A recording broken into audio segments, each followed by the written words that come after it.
hayaan mong pag-usapan ka nila. Siguro naman na biktima ka na ng chismis. Sino bang hindi? Ang Pilipino pa, napakahilig magkwentuhan ng buhay ng may buhay. Tuwang-tuwa sila na para bang ang mga buhay nila ay perfect. Ang mga buhay nila ay walang mali. Simple lang naman kasi ang paliwanag dyan. Gusto kanilang pagkwentuhan dahil nagiging interesting lang ang kwentuhan nila. Nagiging mas makabuluhan. Ang nangyayari, mas marami ang nakikinig, lalo na yung mga mahilig pumatol sa mga kwentong daw. Kasi nga, kung ang mga buhay nila ang pagkukwentuhan nila, baka sila sa sarili nila, hindi sila maging interesado. Walang makikinig, walang may type na malaman ang mga bagay tungkol sa kanilang mga buhay. O diba? Sikat ka.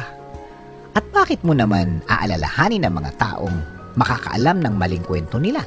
Ang mga taong naniniwala sa sabi-sabi, walang tiwala sa sarili. Yan mga ganyang mga linya na yan ang mga pinaalam sa atin ng mga matatanda.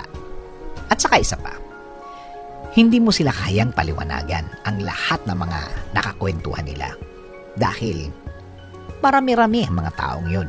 Mga taong nakikinig din sa mga chismis na kung titingnan mo ang pagkatao o buhay nila, ayaw mo ring maging kaibigan. Tandaan, ang hindi totoo ay hindi magtatagal.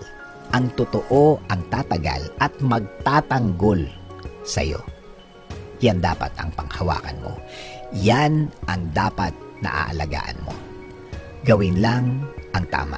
Gawin lang ang nararapat. Dahil, again, totoo ang magtatanggol sa'yo at magiging kakampi mo sa mahabang panahon. Eto, last na. Ibigay mo na lang sa Diyos ang mga taong ito. Lahat ng ginawa nila sa'yo, bibilangin ng Diyos lahat yan. Sagutin nila yan.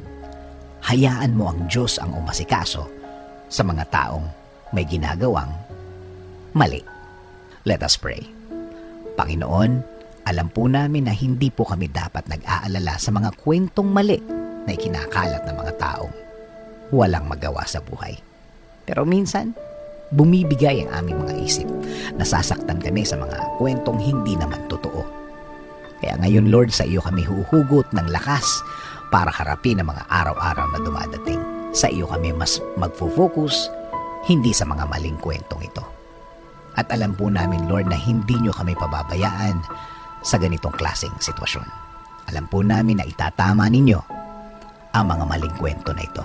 Kaya Lord, ibinibigay na po namin ang sakit ng loob namin. Palitan niyo po ito ng saya. Palitan niyo po ito ng ngiti.